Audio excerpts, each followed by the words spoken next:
Hello everybody and welcome to another video. Today it is the 29th of October and today I will just be talking about the Sevastopol explosions. And so over here I'm going to be taking into account the Russian Ministry of Defense statement because they had a pretty comprehensive explanation of what occurred. Obviously, take it with a grain of salt. I'm also going to be looking at a report from the Volia Telegram channel. Again, their reports are also unconfirmed. What we do have confirmed is footage over here, which I have linked from this very good thread from this Twitter account called GeoConfirmed over here. If you're interested in a more in-depth explanation and analysis of what happened, I recommend you go and click on my marker over here because they have all the geolocations and all the analysis. But anyway, let's get into this. So, the Russian Ministry of Defense reported that there were 7 uncrewed surface vessels and 9 UAVs that were sent from Ukraine to attack the outer and inner roadsteads of the Sevastopol port. I don't know what they're referring to when they say roadsteads. They might be talking about these things over here that I'm highlighting. And basically anything that's in the inner roadstead would be within the Sevastopol Bay. And anything outside of it would be over here, just roaming around. Maybe it was on some mission, it was dispatched outside of the bay, and it would be a good area for it to be attacked. And so, at least according to the Russian Ministry of Defense, all of the UAVs were shot down, and 4 of the uncrewed surface vessels were destroyed in the inner roadstead, and then 3 were destroyed in the outer roadstead, which basically means that none of them actually hit their intended target, at least according to the Russian side of things. But they also admitted to minor damage to one of their minesweepers, the Ivan Golubets. And they also said that there was damage to a net boom. And so I don't know where this net boom is located. I did hear some people saying that it was located over here in between the Sevastopol Bay and this branch over here, the Pivdena Bay. And so it would be right about here. I'm not sure because you can't really see any nets on Google Maps, but you do see what looks like a net over here right next to this roadstead. So maybe this was the boom, maybe it was moved around. Really, the point of this boom is to stop the leakage of trash. And so now apparently it was damaged. According to the Russian account, they used the vessels from the Black Sea Fleet to destroy the targets, and they actually used some of the aviation that is provided to the Black Sea Fleet, in addition to the air defense systems and to helicopter fire.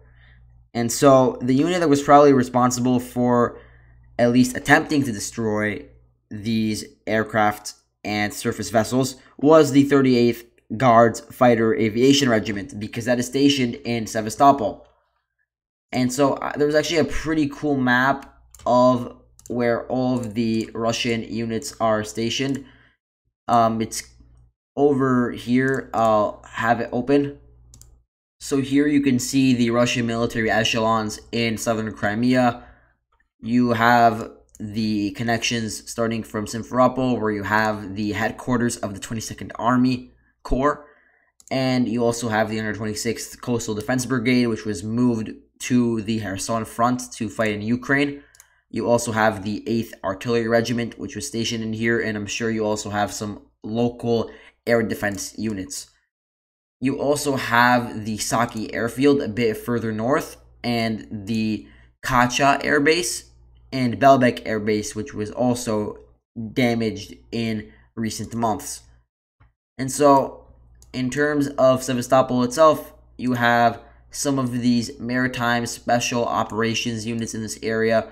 You also have the 810th Naval Infantry Brigade, which was also moved to Kherson in order to fight in Ukraine.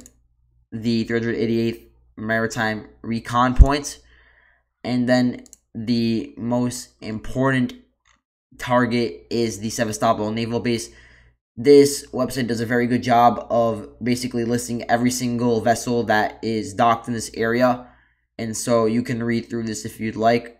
You can see that a lot of these targets could be potentially hit by Ukrainian drones or by the surface vessels.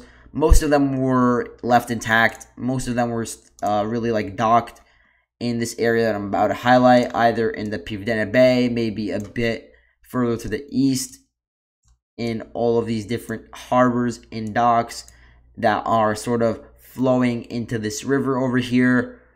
And so really most of the targets that incurred damage were from this northern parts of the bay, or they weren't in the bay at all. They were just like roaming around in the open sea, which made them more vulnerable to attacks. And so we do have some of that footage over here that I'm going to go over now. There's one piece of footage which is in the thread from GeoConfirmed, which shows that one of those explosive boats is approaching the Admiral Makarov. And as it's approaching, you can see in the top left corner that there's some smoke coming out of the ship. And so I actually want to visualize where exactly it was found. So here you can see there are these two radars, and right in between, in whatever this is, I have no idea what this is, but it's just like in between these two radars. That's where the fire was located. And so that means there was at least one hit on the Admiral Makarov, which is also the flagship of the Black Sea Fleet. It is a frigate. And so if that drone, which was recording the smoke on the frigate from beforehand, also crashed in, that would mean that there were at least two detonations that caused some substantial damage to the Admiral Makarov. Not enough to make it sink, but it was enough to apparently disable its radars, two of its superstructures, and its communication and fire engine systems, according to the Volia Telegram channel. And so, in addition to the Admiral Makarov being targeted in these strikes, the Volia Telegram channel also reports that there was some damage to a military cargo ship and damage to a landing ship and its auxiliary vessels.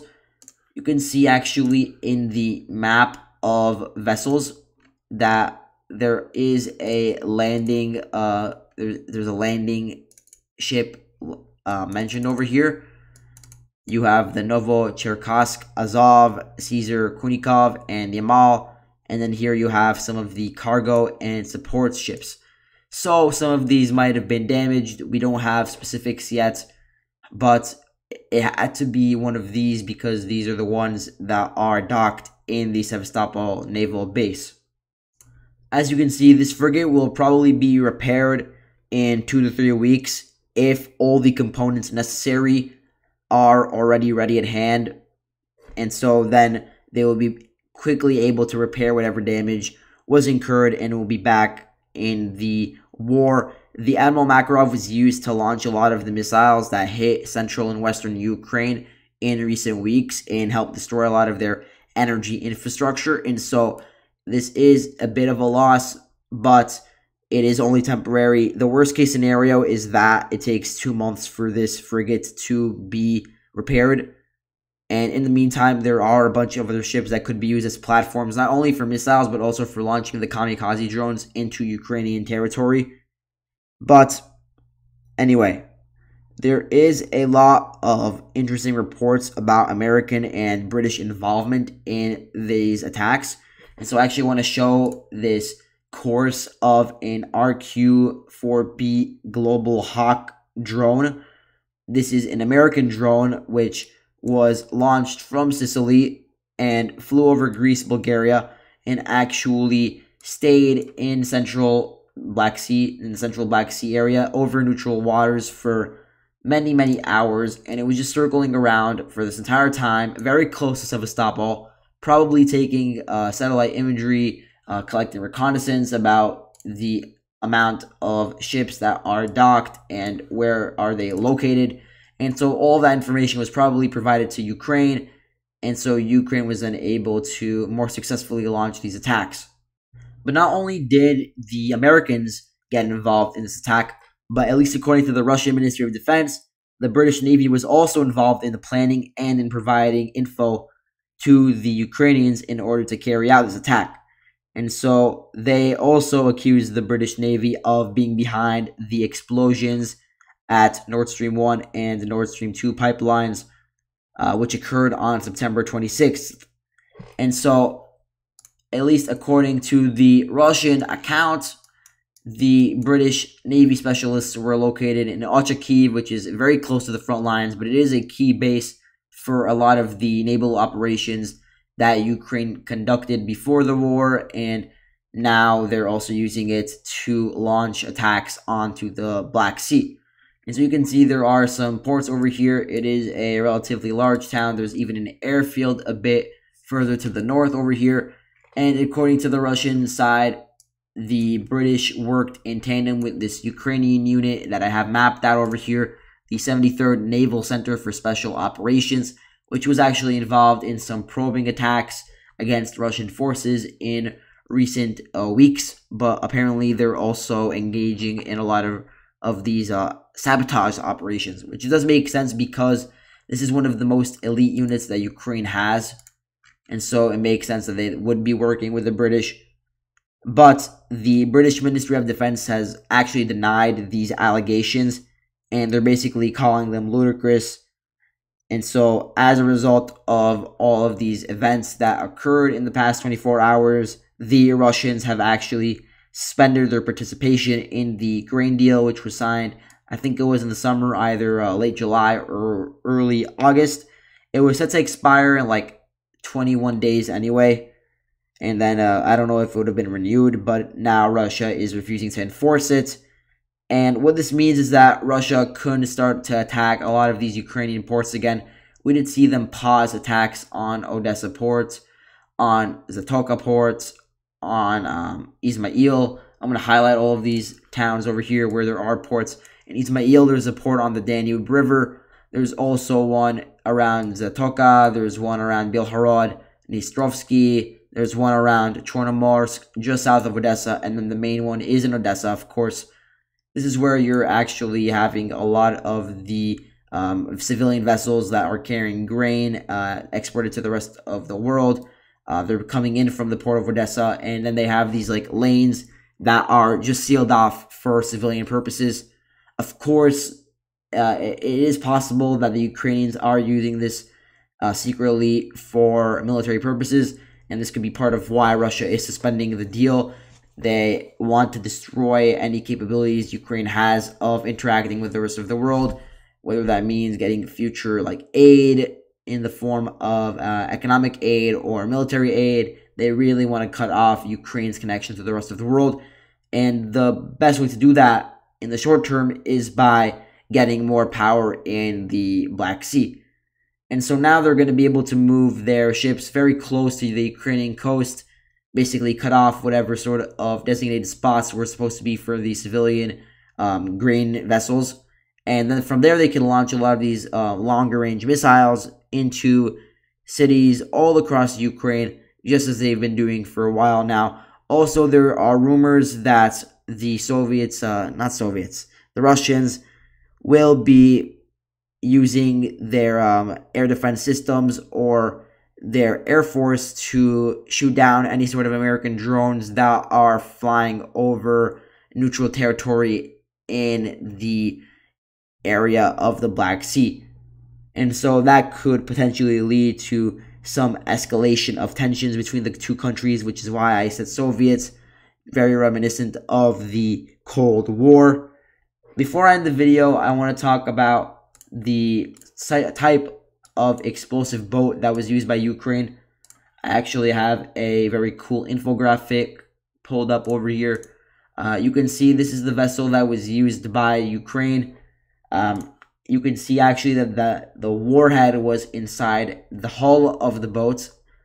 It has a built-in camera over here. And so based off of that, you can see really the top of the boat, which is how it was identified. This is the same boat that was found off of the coast of Crimea a month ago. And so that lends credence to the fact that this was planned out months in advance, in that it took a lot of coordination to actually get this operation to at least have some partial success. This is very small in comparison to some of the other boats that have been used previously, these uncrewed surface vessels. They were used in World War II by Italy to destroy some British targets in the Mediterranean Sea. It was used in 1948 by Israel to sink the Egyptian flagship Emir Farouk. It was used by the Tamil Tigers during the Sri Lankan Civil War. It was used by the Houthi movement. It still is being used by them. It is a cheap way to destroy a lot of Saudi vessels that are being used to blockade Yemen. And so now Ukraine is doing something very similar, but it seems as if their ships are much more sophisticated. They have more advanced sensors, navigation, and communications. And again, a much smaller design that is more mobile and could sort of circumvent potential attempts from helicopter fire or from air fire to destroy them prematurely. And so that's all for today. Thank you all for watching, and I'll see you all later.